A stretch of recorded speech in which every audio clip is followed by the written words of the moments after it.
इस मूवी की स्टार्ट में हमें आर्कटिक को दिखाया जाता है, जहां पर हम कुछ लोगों को देखते हैं जो कि आर्कटिक में फंसे प्लेन को नोटिस करते हैं।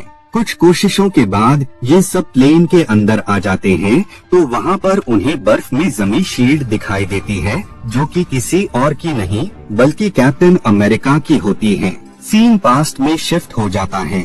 वहाँ पर काफी सारे लोग किसी चीज की सर्च में आए होते हैं और वहीं पर वो शख्स भी आ जाता है जो कि उन्हें लीड कर रहा होता है, जिसका नाम जॉन स्मिथ होता है।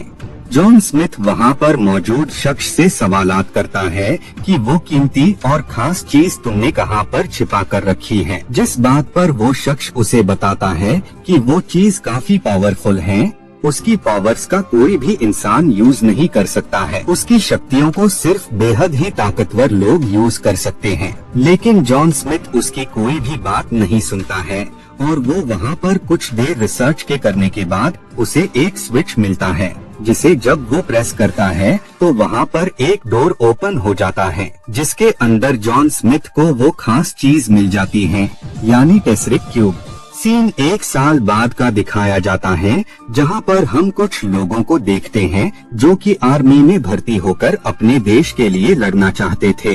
उन्हीं लोगों में स्टीव रोजर्स नाम का शख्स होता है। वो भी बाकियों की तरह आर्मी में भर्ती होकर अपने देश के लिए लड़ना चाहता था। अब क्योंकि आर्मी को ऐसे लोगों की जरूरत होती है जो कि फिजिकली और मेंटली काफी स्ट्रॉन्ग हो, ताकि वो दुश्मन देश की आर्मी से अच्छी तरह मुकाबला कर पाए। लेकिन वही स्टीव काफी ज्यादा वीक और बीमार शख्स होता है, जिस वजह से वो लोग उसे रिजेक्ट कर देते हैं, क्योंकि उन्हें ऐसे किसी भी शख्स की जरूरत नहीं थी जो कि स्ट्रॉन्ग न हो। इस बात से स्टीव काफी ज्यादा डिप्रेस्ड हो जाता है, क्योंकि इतनी बार ट्राई करने के बाद भी वो हर बार रिजेक्ट हो जाता था। बाद में स्टीव से मिलने उसका दोस्त बकी आता है और वो उससे सवालात करता है कि क्या मिलिट्री वालों ने उसे भर्ती कर लिया, जिस पर स्टीव उसे बताता है कि हर बार की तरह इस बार भी आर्मी वालों ने उसे आर्मी में लेने से इनकार कर दिया। अब क्योंकि स्टीव का मूड काफी ज्यादा खराब होता है, जिस वजह से बकी अपने दोस्त का मूड ठीक करने के लिए उसे फ्यूचर के मेले में ले जाता है। उस फेस्टिवल में हावर्ड स्टार्क फ्यूचर की काफी सारी टेक्नोलॉजी को इंट्रोड्यूस करते हैं। बाद में वो दोनों वहाँ से निकलकर उस प्लेस पर जाते हैं जहाँ पर आर्मी के काफी सारे स्टैचू रखे हुए थे।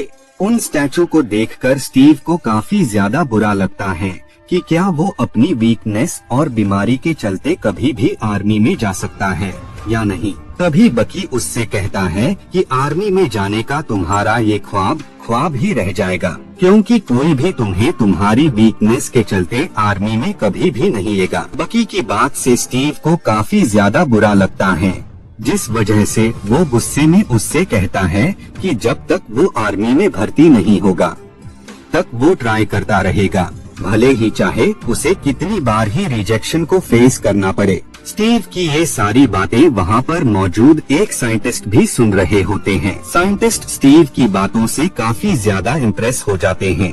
वहीं पर लोगों को आर्मी में भर्ती करने के लिए कुछ फॉर्म्स दिए जा रहे होते हैं। स्टीव भी वहां आकर अपना टेस्ट देता है, लेकिन हर बार की तरह इस बार भी उसकी बीमारियों के चलते उसे रिजेक्ट कर दिया जाता है। स्टीव जब वहां से निकल रहा होता है तो उससे मिलने वहां पर साइंटिस्ट आते हैं, जिन्होंने उसकी सारी बातें सुन ली थी। वो स्टीव के जुनून और लगन को देखकर उसे आर्मी में भर्ती कर लेते हैं। बाद में जब कमांडर आर्मी के लोगों को ट्रेनिंग दे रहे होते हैं, तो वो स्टीव को देखकर काफी ज्यादा हैरान हो जाते हैं और उन्हें बिल्कुल भी समझ नहीं आ रही होती है कि आखिर साइंटिस्ट ने इतने वीक और बीमार शख्स को कैसे भर्ती कर लिया। कमांडर की बात सुनकर साइंटिस्ट उनके दरमियान में बॉम्ब फेंकने को कहते हैं।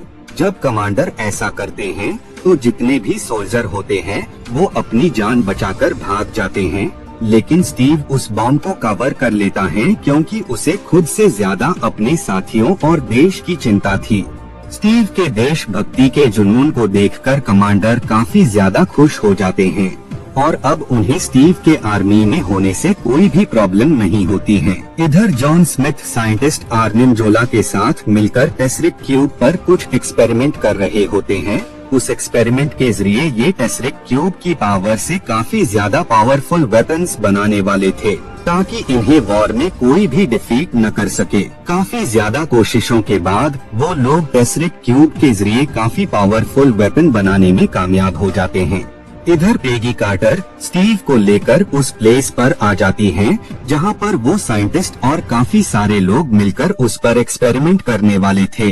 बाद में ये लोग उन डिवाइसेस को स्टीव की बॉडी में लगा देते हैं, जिसके बाद में वो उसकी बॉडी के अंदर सुपर सोल्जर सिरम इंजेक्ट कर देते हैं, जिसके चलते स्टीव काफी ज्यादा पावरफुल हो जाता है और उसकी जितनी भी बीमारी और वीकनेस थी वो सब खत्म हो जाती है।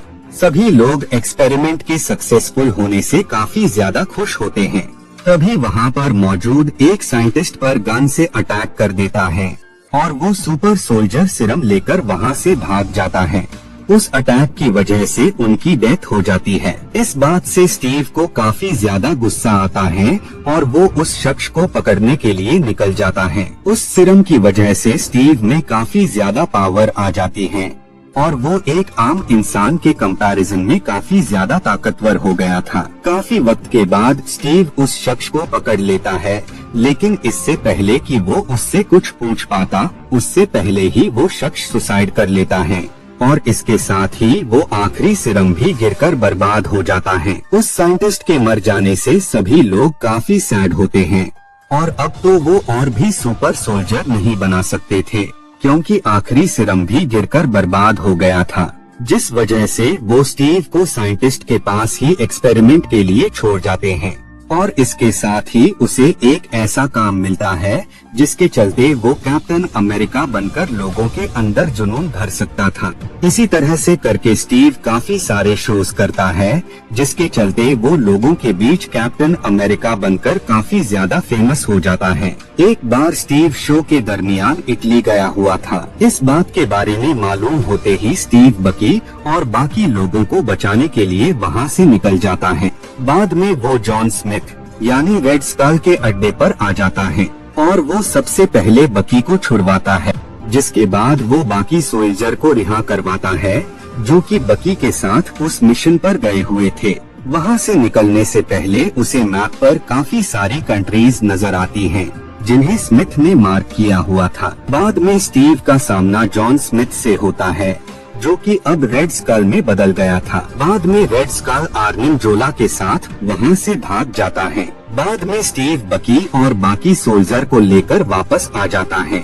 स्टीव के इस काम से लोग काफी ज्यादा खुश होते हैं और अब स्टीव के बहादुरी को देखते हुए उसे कैप्टन बना दिया जाता है। स्टीव बाकी लोगों को बताता है कि जॉन स्मिथ ने काफी सारी प्लेसेस को मार्क किया था, हो सकता है कि वो उन प्लेसेस को तबाह बर्बाद करने वाला है। अगर ऐसा है तो हम सबको मिलकर जल्द से जल्द रेड स्कल के अड्डे पर पहुंचकर उसे रोकना होगा। जिसके बाद वो इस काम के लिए हावर्ड स्टार्क से एक शील्ड और अपने लिए नया शूट लेता है। बाद में कैप्टन अमेरिका अपने बाकी साथियों के साथ वहाँ पर आ जाता है, लेकिन इन सब के दरमियान उसका खास दोस्त बकी ट्रेन से नीचे गिर जाता है। बाद में वो लोग रेड स्कल के साथ काम करने वाले साइंटिस्ट आर्निम जोला को पकड़ने में कामयाब हो जाते हैं। आर्निम जोला उन्हें रेड स्कल का प्लान बताता है कि असल में रेड स्कल ने जितने भी कंट्रीज को मार्क किया है वो उन सब कंट्रीज को बर्बाद करना चाहता है।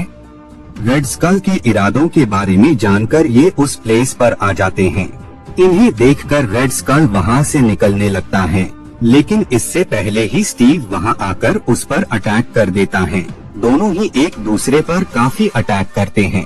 फाइट के दरमियान ही टेसरिक क्यूब में हलचल होने लगती है, जिस वजह से रेड स्कल जैसे ही उसे उठाता है तो वैसे ही वो कहीं पर टेलीपोर्ट हो जाता है।